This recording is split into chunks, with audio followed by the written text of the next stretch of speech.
MNREGA mining के बाद अब ट्रांसपोर्ट। जी हां, पूजा सिंघल के करप्शन के खेल में नए किरदारों की एंट्री हो रही है। अब ईडी के रडार पर 3 जिलों के डीटीओ हैं। माना यह जा रहा है कि माइनिंग के काले कारोबार में ये डीटीओ अहम हिस्सेदार हैं। सिंघल के कितने राजदार, करप्शन के खेल में और कितने किरदार। अब ईडी के रडार पर डीटीओ, डीएमओ से डीटीओ तक जांच की आंच। माइनिंग के काले कारोबार के हिस्सेदार डीटीओ।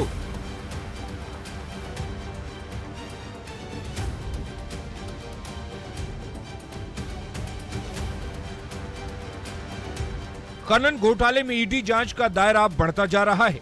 डीएमओ के बाद अब पलामू, साहिबगंज और दुमका के डीटीओ को तलब किया गया है।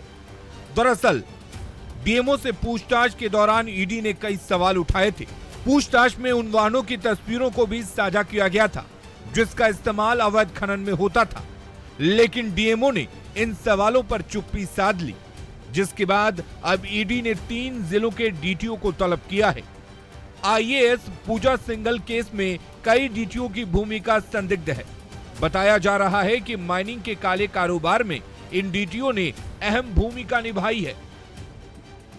झारखंड में इन दिनों ईडी की दबिश कुछ ज्यादा ही बढ़ी हुई है। लगातार कहा जाए तो कारोबारियों के साथ साथ अधिकारी और पदाधिकारी भी ईडी के जांच के दायरे में आ रहे हैं।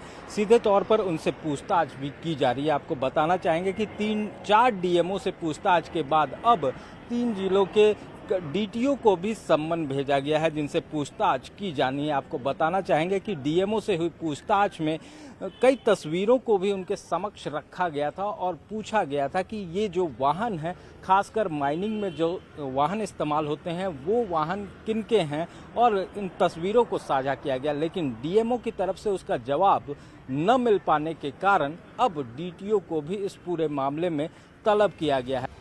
पूजा सिंघल केस में जिला परिवहन पदाधिकारियों को समन भेजे जाने के बाद पूरे मामले में नया मोड़ आ गया है। डीटीओ से होने वाली पूछताछ को अहम माना जा रहा है।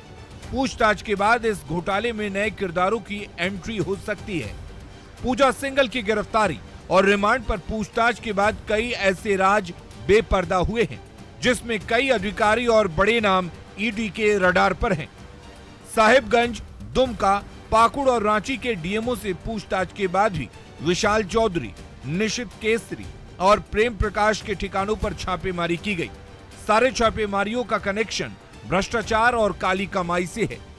देखना होगा कि पूरे मामले में जो डीटीओ हैं वो किस तरह से ईडी के सवालों का जवाब देते हैं और क्या उन जवाबों से ईडी के अधिकारी संतुष्ट हो पाते हैं या नहीं।